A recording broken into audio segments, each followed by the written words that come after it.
Hello, everyone, and welcome to our webinar, which is today focused on public-private partnerships in Southern Africa. Significant infrastructure development is required across the African continent, and many African jurisdictions are increasingly looking to attract private investment to meet the growing infrastructure demand. Public-private partnerships, or PPPs, offer a viable approach to closing this financing gap. Although the regulation of public procurement is generally firmly established across the continent, the development of specific PPP laws and policies to encourage private investment is only advancing gradually. So I'm pleased to introduce you today to our expert panel, who will be discussing the development of PPPs, laws and policy frameworks in Namibia, South Africa and Zimbabwe. Pippa Rayburn, an ENS South Africa specialist in public law, will lead the discussion and be in conversation with Andrew Lane Mitchell of Coughlin Welsh and Guest legal practitioners in Zimbabwe, and Stephanie Bush of ENS Namibia. Unfortunately, the Botswana representative that was due to join the discussion was called away on an urgent matter. But we welcome our panelists and we look forward to hearing your insights. Pippa, over to you. Thanks, Celia. So I'm going to just ask a few questions of each of our panelists. We're going to try and do it so that we ask the same question of each panelist, and then we sort of compare notes. So I'm going to start with Andrew, and the first question that we're going to circulate is just to give us a quick snapshot of the current PPP environment in your country as regards the level of PPP activity. So is there a well-established PPP market, or is it a concept that is new in Zimbabwe? Thanks, Pippa. It's not a new concept. In the late 1990s, there was a new Limpopo Bridge and the Bulawayo Light Bridge railway that was established in terms of a triple P. That was done under the common law. Then you've had, since then, the Plumtree Matari Road, which is, as I say, a road network from Plumtree all the way across from the Botswana border to the Mozambique border. That was done. There's also been the new Newlands bypass, again, another road project. So it's not a new concept in Zimbabwe. It has, in the troubled times here in 2000, it largely then went quiet. It is now back again.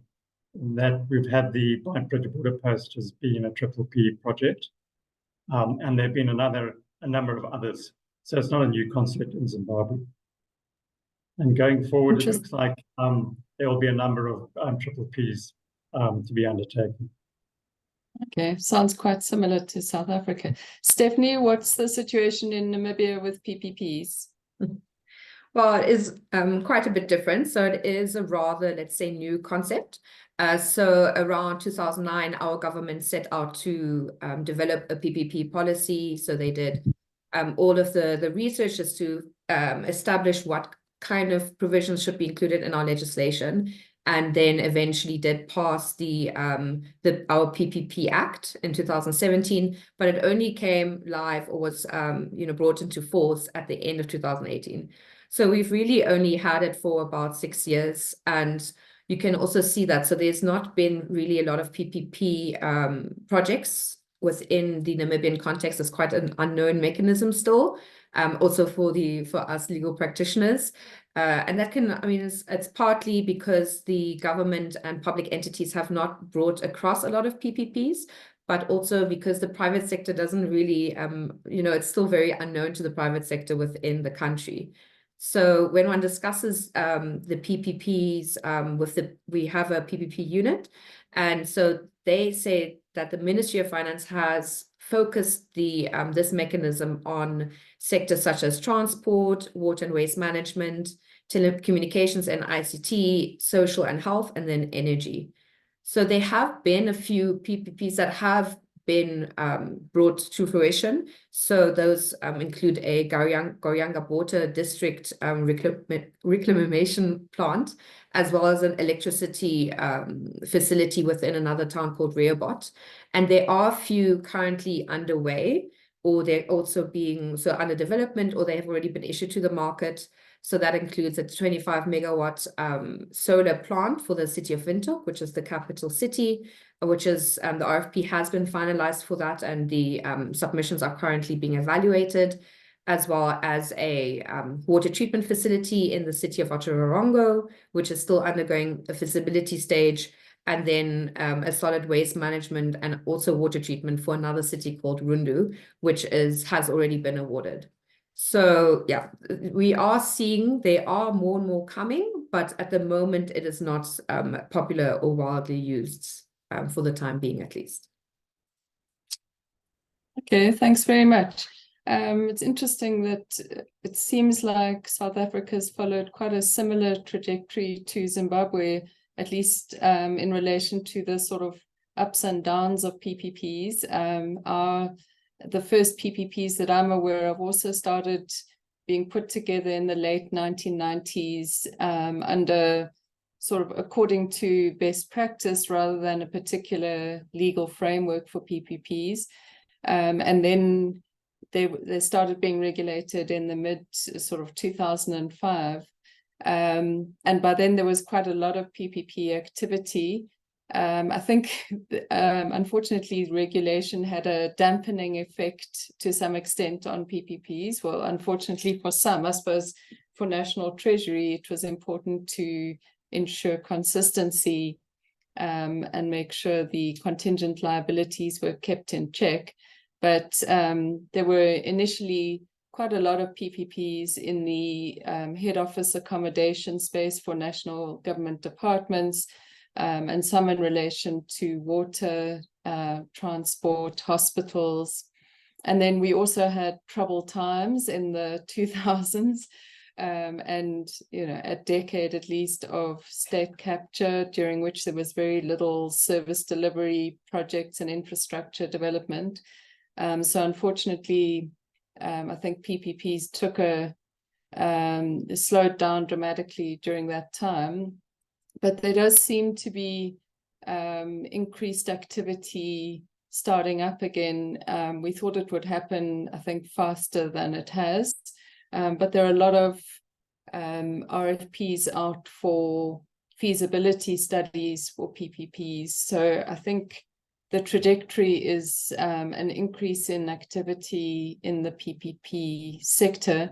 And there's also, I think, a fair amount of activity within the big state-owned corporations. They're not regulated to the same extent by the PPP laws, but they do something called private sector participation, which is kind of their equivalent of PPPs. And certainly in the logistics space, I think there's going to be quite a lot of activity there. So it seems like we're all on a kind of trajectory of increasing the level of PPP activity at the moment. So I think that's probably beneficial for private sector investors and potentially for governments and communities if they all work out okay. So let's talk a little bit about regulation, because it's such an important aspect of PPPs, and certainly in the South African case, as I said, regulation can have a sort of an effect of dampening activity if it's overly prescriptive or overly onerous, but it can also facilitate investment if it provides a clear framework for development. So, Andrew, let's start with you. Sure. As said, the initial legislation was just the common law, which was basically a JV agreement. In 2015, they promulgated the Joint Venture Act. That was then overtaken by the Public Procurement and Disposal of Asset Act and the PIM guidelines, which basically gave guidelines to PPPs. And then in around about 2019, there was the Zimbabwe Investment Development Agency Act, which established a PPP unit and replaced the Joint Ventures Act. It's now the PPPs are regulated by the ZEDA Act, as read with the Public Procurement and Disposal Act, where it applies, and it only apply if Cabinet directs that tenders or bids have to be garnered in respect of a PPP project. Otherwise, the Public Procurement and Disposal Act doesn't apply. Just recently, there's been a framework which has been given to Cabinet by, I would say, by the PPP unit, in which government, in terms of which framework, the infrastructure PPPs will be governed by a revenue sharing agreement, in terms of which the government will have 30% of the revenue generated from such projects. They will also have, in terms of commercial projects such as with National Railways or the Cotton Company, or any other state-owned enterprise, they will have a framework in terms of which a special purpose vehicle is established, and that the equity government will hold is 26%. Then in terms of where they have title, again, it looks like there'll be a revenue sharing agreement, such as concessions in national parks or mining claims. Again, it's between 26 and 30%. So that's roughly the legislation. Well, that is the legislation in place at the moment. It's the ZEDA Act as read with the Public Procurement Disposal Act. And now you've got this framework which has been developed. And in terms of that legislation, Mark, who gives the ultimate go-ahead approval for a PPP? Is that Cabinet or is that the individual government departments? Who makes the final decision whether to proceed with the PPP? Effectively, the chain is the government department will identify a project. They'll do a pre-feasibility study that'll go through to the PPP unit in ZEDA. They will decide whether or not to continue with that. If they do, there'll be a feasibility study and a model agreement drafted. And that will then go from the PPP unit to the PPP management committee, which is part of Cabinet, and then from there to Cabinet. And then it is decided by Cabinet whether or not to continue. And then once the process has been completed, it's referred back to Cabinet for final approval and the signing of the agreement. Okay, thanks. Stephanie, do you want to talk us through the way it works in Namibia? Well, it's definitely not as, I don't want to say complicated, but not as set out in detail as in the Zimbabwean case. So as mentioned, we do have a PPP Act and regulations. They establish a PPP committee, so they will be in charge of transaction approvals, and they overlook what is called a PPP unit. So as mentioned, that unit is functioning, but unfortunately the Act actually doesn't even establish it or doesn't set out its roles and functions. So it's actually at the moment unknown what it is that it's actually, well, what it's supposed to be doing in terms of legislation. And yeah, so the Act then specifically provides for the timeline, not the timelines, but the procedure to be followed. So you would have the public entity that identifies a project and then undertakes a feasibility study, provides it to the committee, and then the committee will provide the first approval in consultation with the Minister of Finance. Once that has been done, a two-stage procurement process will be followed by that public entity. So it's the request for qualifications and request for proposals. If the project is of a low value, then only one stage needs to be taken. And so before those documents are then released to the public, then another committee approval will be required, also in the minister approving again. And then following the procurement process, there is the Act and the regulation sets out the evaluation criteria which are to be considered. And interestingly enough, it does provide in the Act that the evaluation criteria needs to include a preference for the protection and advancement of previously disadvantaged Namibians, which is not a term that's defined, but you're seeing some kind of BE kind of legislation then, preference being placed in the legislation. So following that, the procurement committee of the public entity will set out an evaluation report, which would then have to be approved again by the committee in consultation with the minister. And thereafter, the PPP agreement will be finalized with the Attorney General. So what you're seeing is there's also a lot of approvals and a lot of stakeholders that you have to take going through the process. It's not cabinet level, such as in Zimbabwe, but there are those approvals needed. The one aspect where the Act and the legislation is not that clear is in relation to unsolicited bids. So the Act doesn't even provide for unsolicited bids, but in the regulation, they then bring that in. So you could see they were trying to kind of cure that lacuna that was in the law. But it's not very prescriptive. It doesn't set out a lot of detail. But if you as a private entity come with a unsolicited bid, the whole procurement process will still have to be followed. So you'll be setting that, you'll still have to undergo the procurement. And the Act also doesn't specifically, or the regulation doesn't set out what happens to the IP of that private entity. So from that aspect, you can then see why perhaps there's hesitation and the PPP market hasn't advanced to that stage yet, because it's very important to also allow for unsolicited bids to flourish and really thereby drive the PPP market. Okay, interesting. It sounds like the legislation may have followed the South African sort of procedure quite closely, which I'm not sure if that's a good thing or a bad thing, given our experience with it. But yeah, in South Africa, there's a distinction made between PPPs at national and provincial level on the one hand, and municipal PPPs on the other hand. And I think the reason for that is that municipalities as a separate sphere of government have their own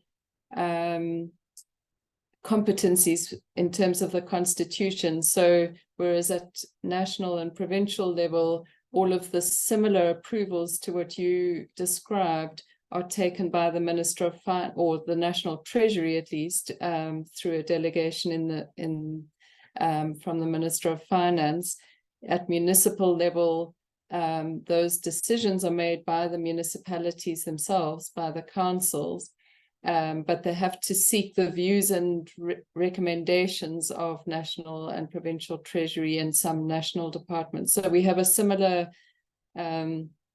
process where there's a feasibility or pre-feasibility and feasibility, and then a kind of go, no-go decision, which is has to get approval from National Treasury or Provincial Treasury, depending on whether it's a national or provincial PPP.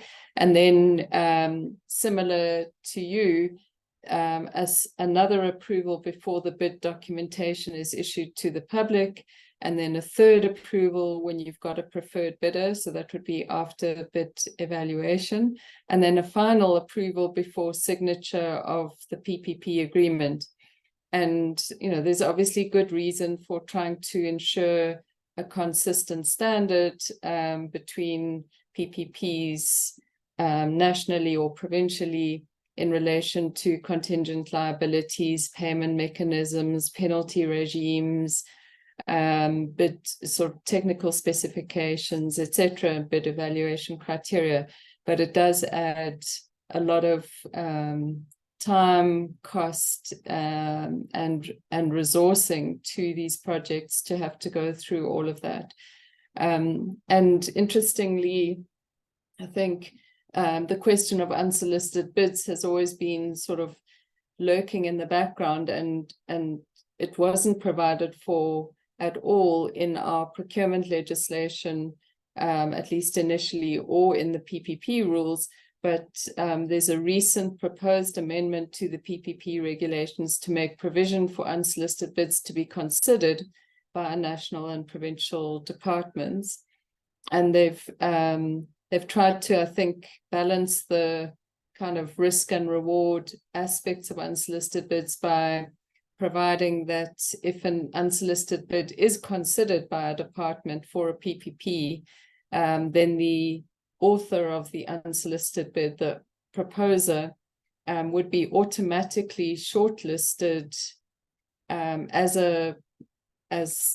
being eligible to receive the RFP, so as if they had responded to the RFQ and been shortlisted through that process. So they'd get an automatic shortlisting, and then they would have to still submit a full proposal along with the other shortlisted bidders. But if they're not successful, then they get some kind of compensation for the work they would have done on the feasibility study and for their idea being used in a PPP.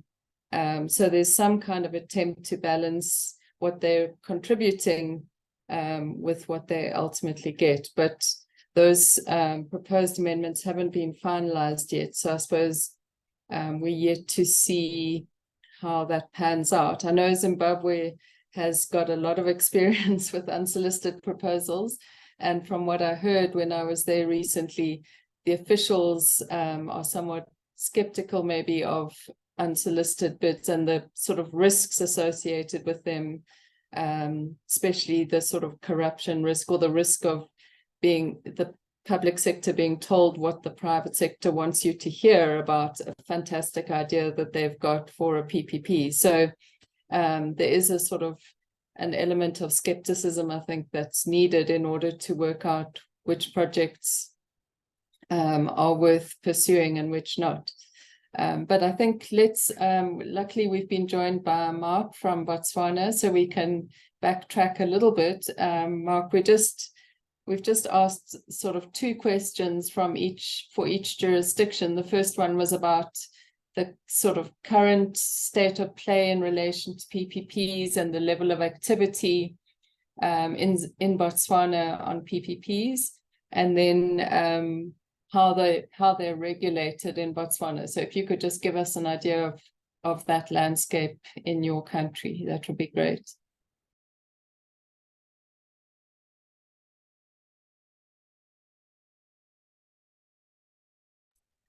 You'll have to unmute yourself.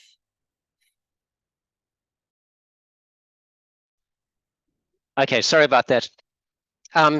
What I was saying was that it's a fairly immature jurisdiction as far as PPPs go. There's not that many at the moment. I think there's 17 proposed PPPs, 4 of which have gone to the stage of bids to private parties. The others are really at the feasibility stage, and they're working through those. As far as legislation goes, there is no legislation. It's regulated by the common law and the procurement legislation. I do understand, though, that there is a bill that's being proposed, and I think we're going to see that towards the end of the year, but that hasn't been circulated for comment yet. My understanding is that that will happen in the next couple of months. So that's where we are. But as I said, I think the emphasis should be on the fact that it's a very undeveloped sector or area of law or transactional activity in Botswana. Okay, thanks. Okay, so maybe now we can just talk about a bit more sort of about what the key challenges and opportunities are in each jurisdiction. I know, Andrew, that there's been a fair amount of experience in Zimbabwe and obviously political change and things that impact the PPP market. But what would you say are the key challenges both for the private sector and the public sector in relation to PPPs? Certainly for the public sector, it's been finance, and for the private sector, it's being exchange control and allowing, if you're an international investor in a PPP, to remit hard currency from Zimbabwe. Also, for the public sector, it's been the feasibility studies have been found wanting in a number of cases. Certainly, they've found that they've done a feasibility study, and then when it's actually been implemented, the costs have risen substantially. So they need to basically fine-tune the feasibility studies, possibly with more technical input from advisors or consultants, or just training their own staff. Then there's been a lot of, I think, either project finance or PPPs, particularly in the solar field, where nothing's actually happened. And there's also been one or two commercial operations which have had PPPs, and the finance just hasn't arrived from the private sector. And also there's been sabotage from the public sector employees who didn't want to be involved with the PPP. So there's been a fair amount of issues surrounding PPPs, which the government, I think, through this framework, is looking to rectify. Wow, yeah, that's quite a lot of issues. Yeah. Yeah, and as I understood it from talking to some of your officials, that the feasibility studies that are sort of inadequate or misleading, those are usually feasibility studies that derive from unsolicited bid projects. So the feasibility study in an unsolicited bid is usually done by the proposer, and then you really need sort of strong internal capacity in the public sector to be able to interrogate that feasibility study and test whether it really does represent value for money for the government and is affordable. No, that's correct. So the independence of the feasibility study is important. It's also who pays for the feasibility study is an issue as well. Yeah, I think that's that they're expensive. So I think funding for feasibility studies is a big challenge, probably in all of these jurisdictions. Because obviously for the public sector to fund a feasibility study for a project that turns out not to be feasible is a big expense that ultimately doesn't bear results. So yeah, there are a lot of government departments, I think, that are reluctant to embark on that kind of expenditure. Yeah, correct. And then obviously you get the problem then of the private party doing the feasibility study and doing it to favor the private party.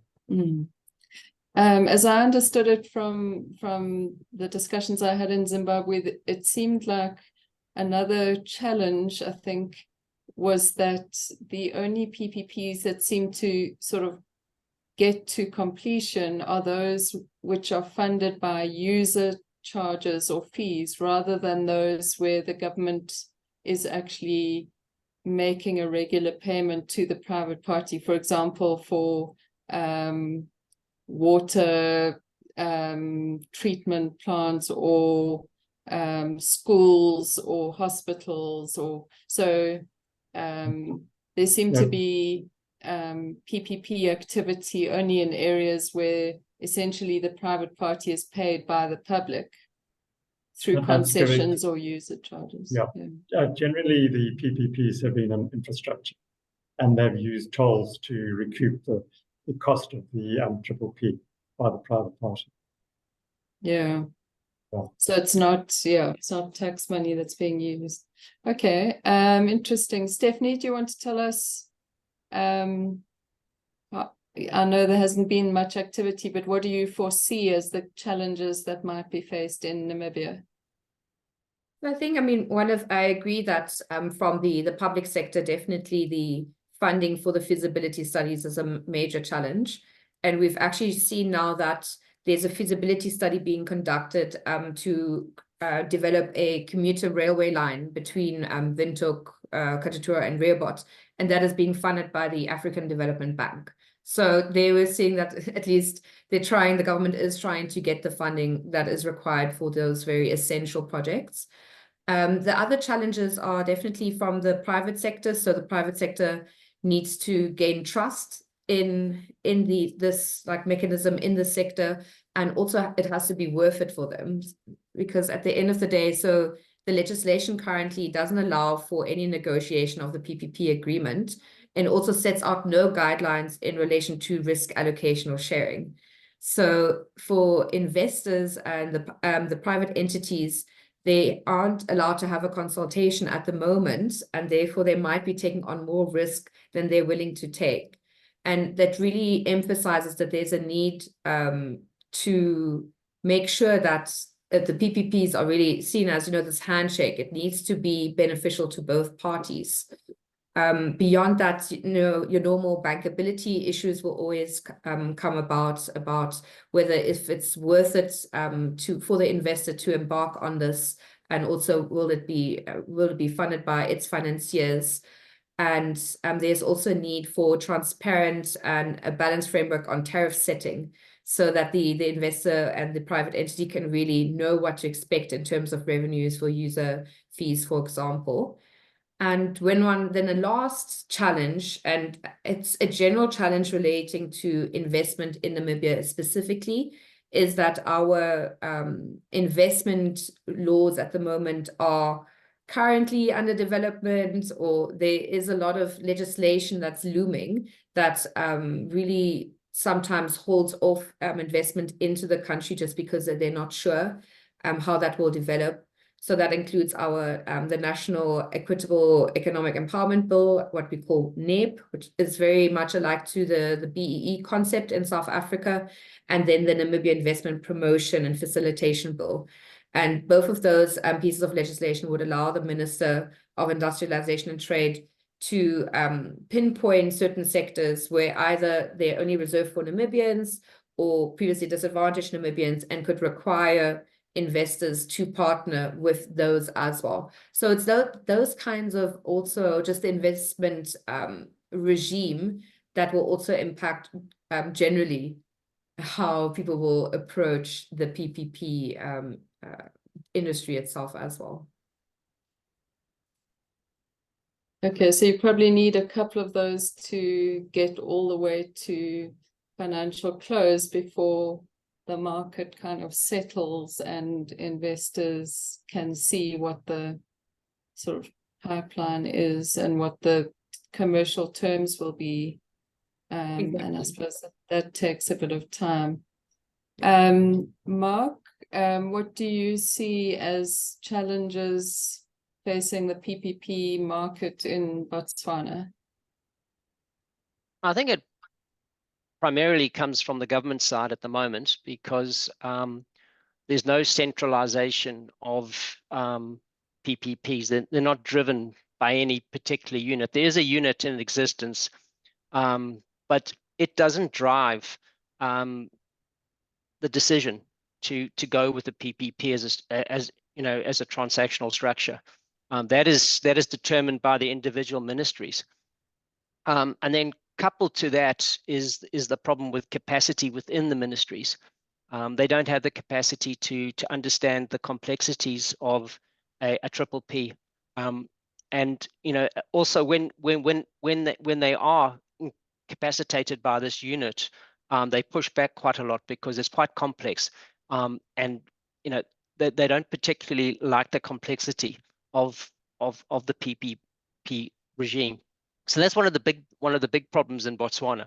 It's probably around the skills and the capacity within the various ministries, and probably the PPP unit itself, which is not that skilled or experienced. So I think that's the difficulty. Yeah, I think obviously, I was just going to say that from an investment perspective, Botswana is fine. We've got great exchange laws. We don't have issues around that, and it's fairly easy to come in and out of Botswana from an investment perspective, and we're stable. So I think the primary problem, as I said, is with the government itself and the PPP unit. Yeah. I think so. In the South African legislation, it makes provision for National Treasury to instruct a department that has identified a PPP project and registered it with PPP unit to appoint a project officer or in the department who then is responsible for sort of managing the whole process from the department's perspective.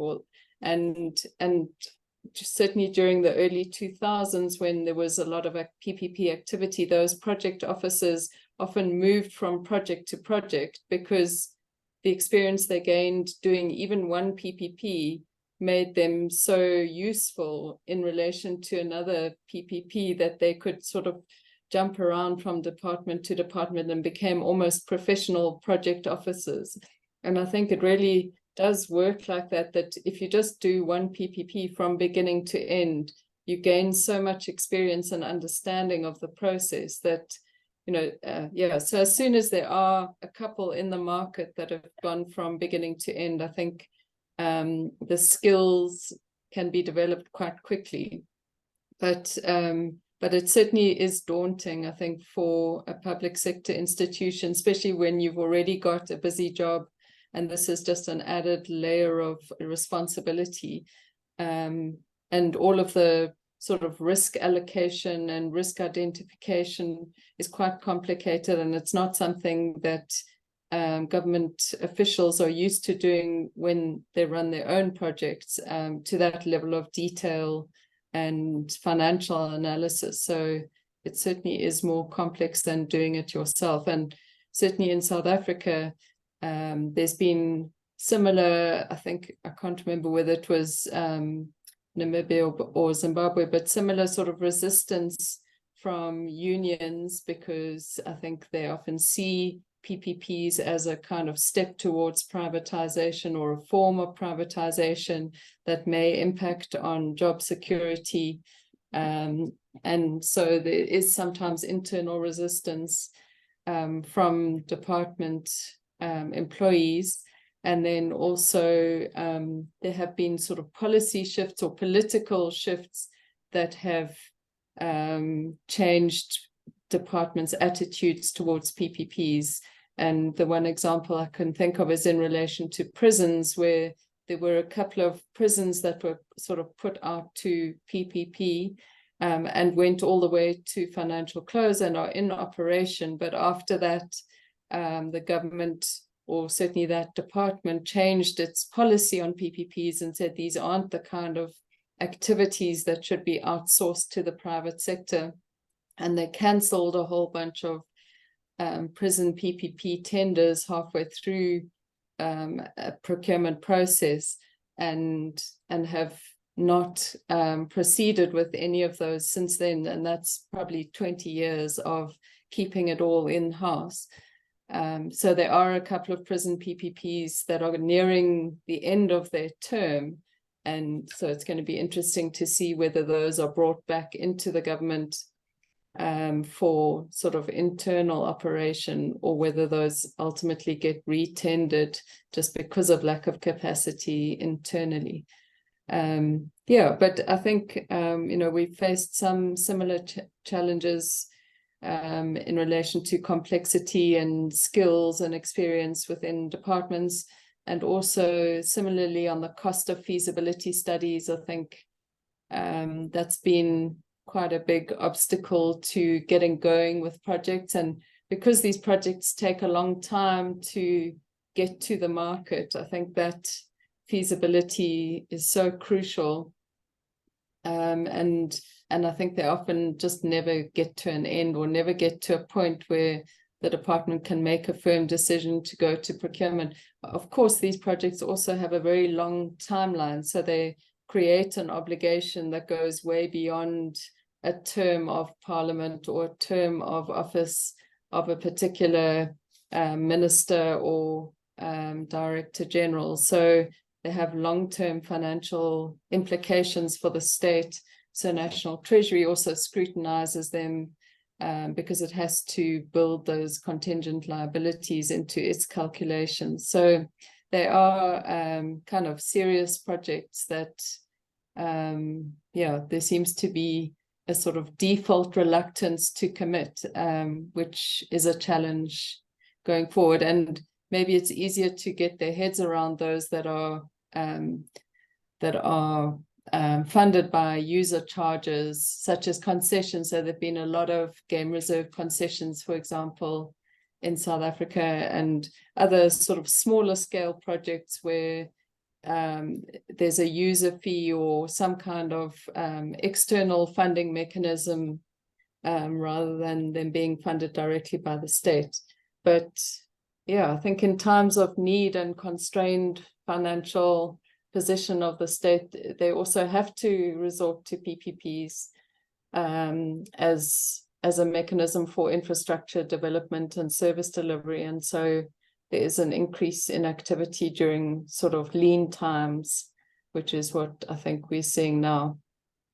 Okay, so I think we can finish off with one final question about maybe the positive or trajectory, or what are the anticipated opportunities that you see in your jurisdiction.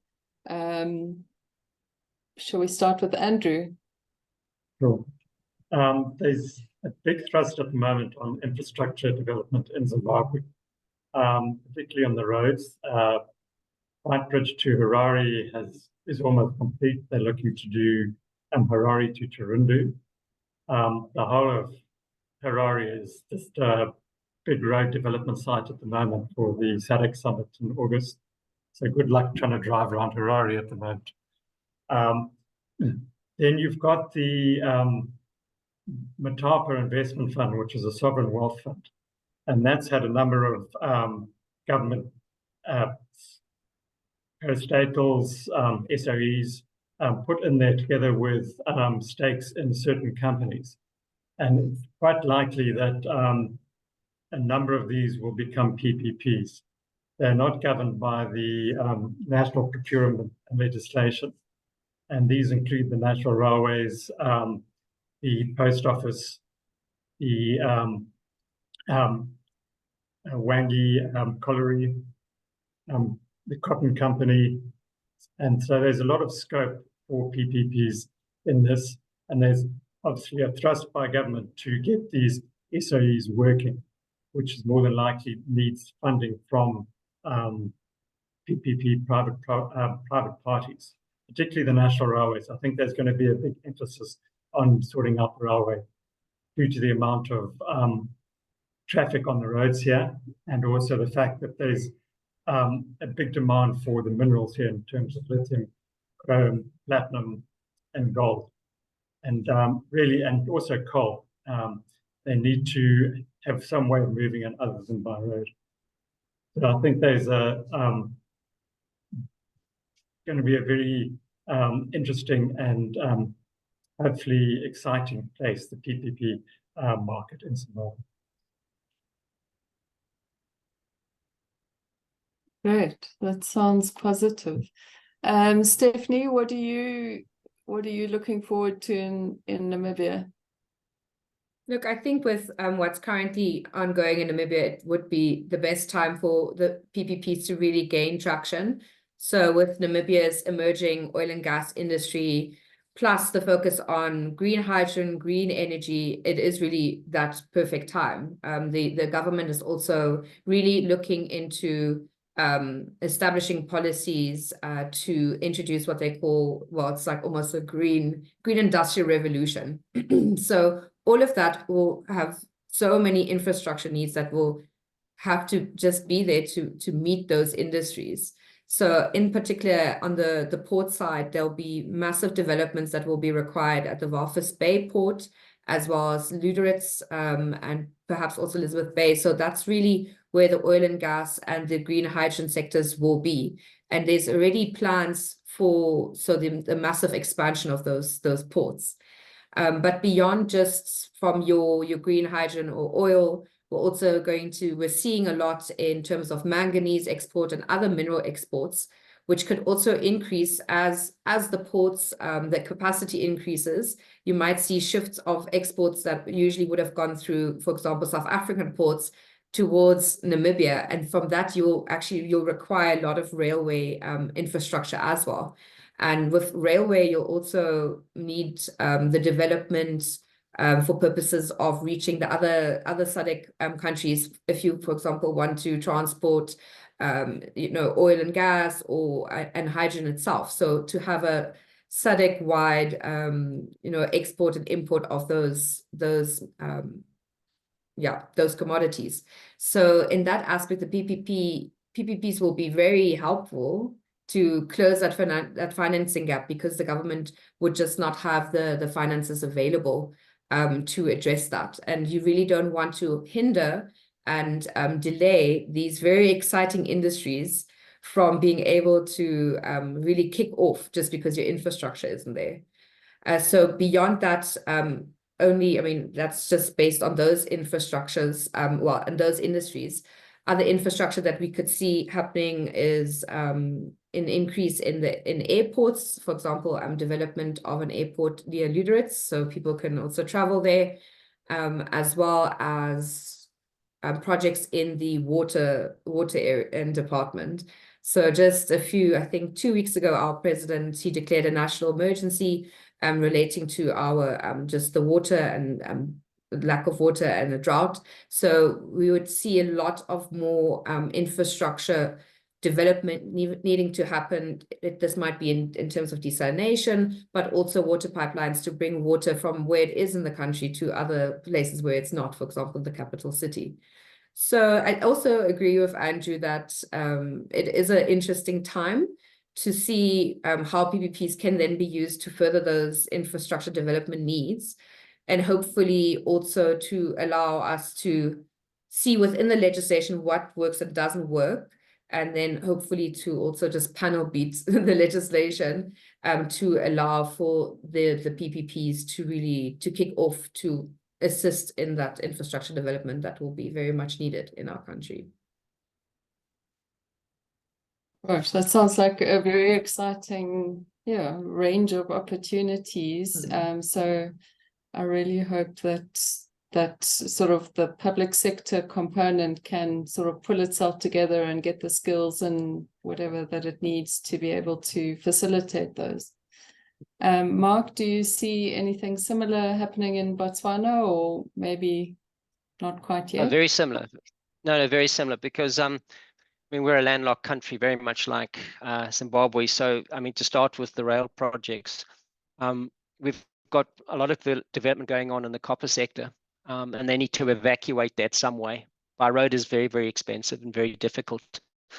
So I see that as a huge opportunity from a PPP perspective. They're looking at a couple of routes. There's one to Walvis Bay, I understand, and there's another one into South Africa, into the Waterberg, which is a heavy haul line. So I see that as an opportunity.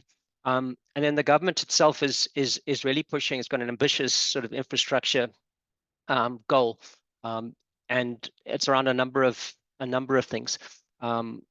There's agriculture, which needs water. So there's a number of water projects which they're going to have to build, and obviously to bring water to some of these areas. And then there's the roads project. There's a number of toll roads that they're going to be establishing or building because they simply don't have the money anymore to do it.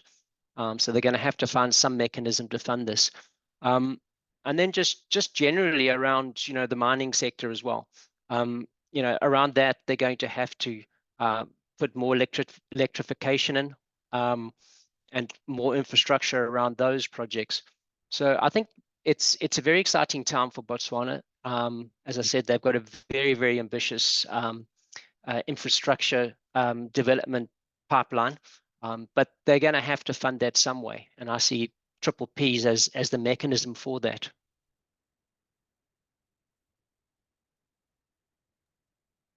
Thanks. Yeah, sounds really interesting. And I think in South Africa, we're obviously in a bit of political limbo right now.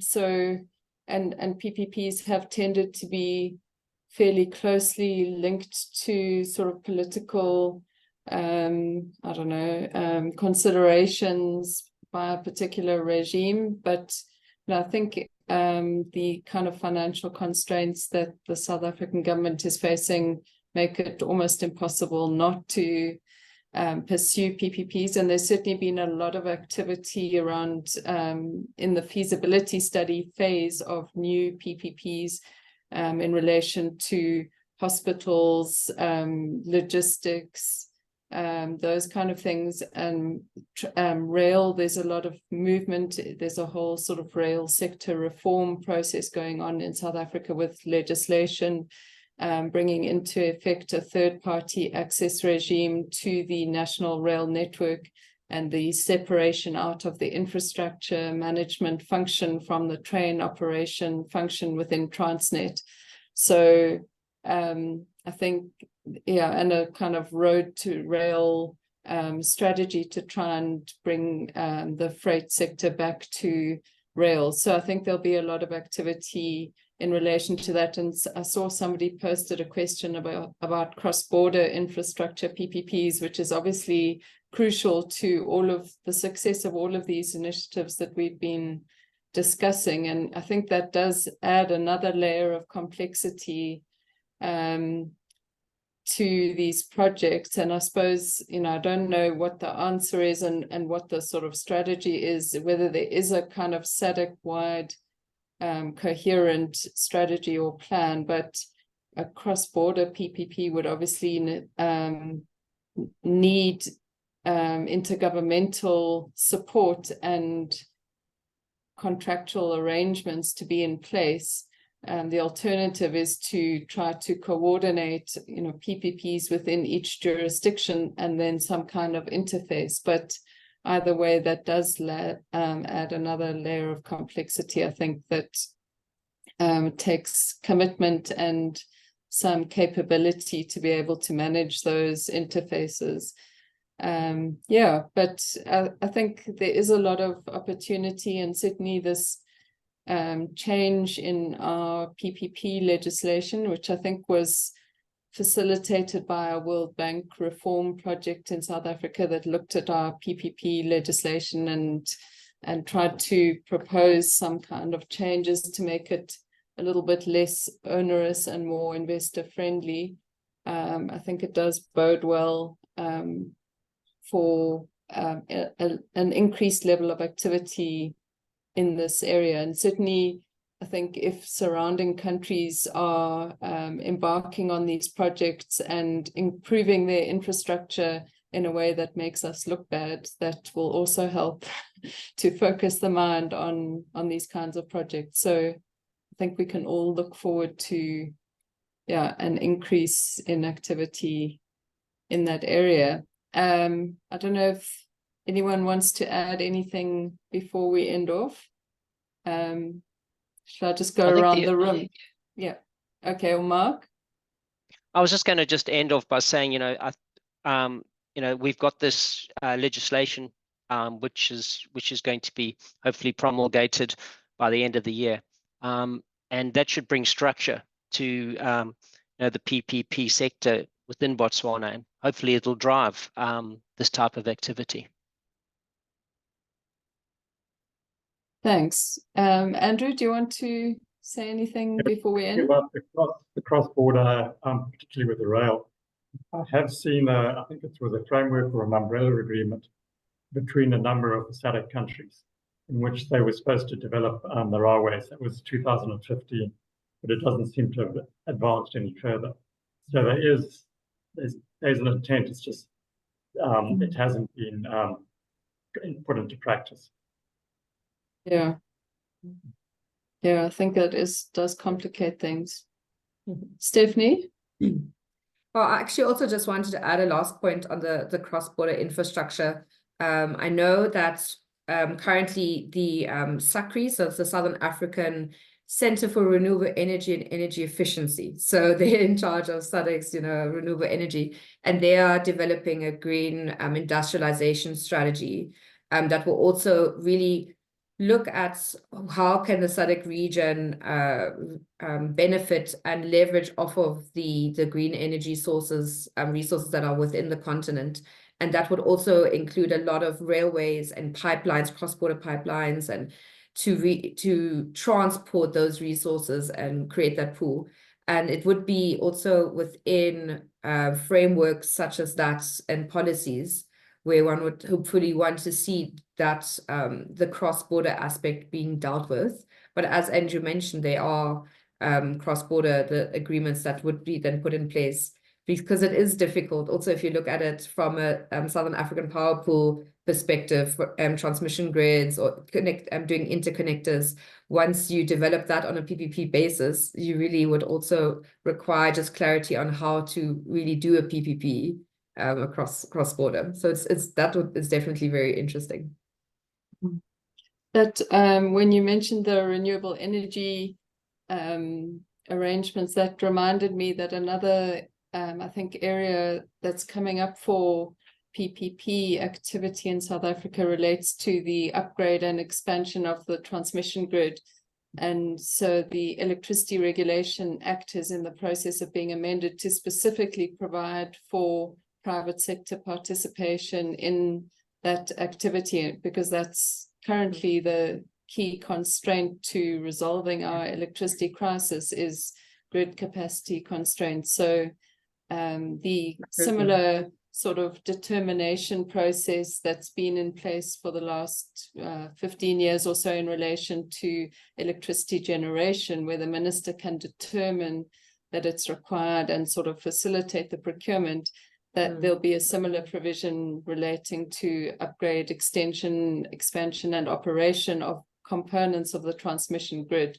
So it's obviously a little complicated from an interface and tariffing perspective, but there's certainly a big push to get that going. Yeah, okay. Celia, do you want to end off for us? Thanks, Pippa. Yeah, I think it was really interesting and very interesting to see how the legislation and developments in the different countries differ, but also have a lot of similarities. So I think all that remains for me is to thank the panelists. Thank you all for your valuable contribution. And if anyone has any follow-up questions, please feel free to reach out to any of the panelists or your contact at ENS. We'll direct your question to the right person to assist. And look out for our next Investing in Africa webinar, which we will be launching shortly. But yeah, thank you so much and have a wonderful rest of the day. Thanks. Thank you. Thank you. Thank you.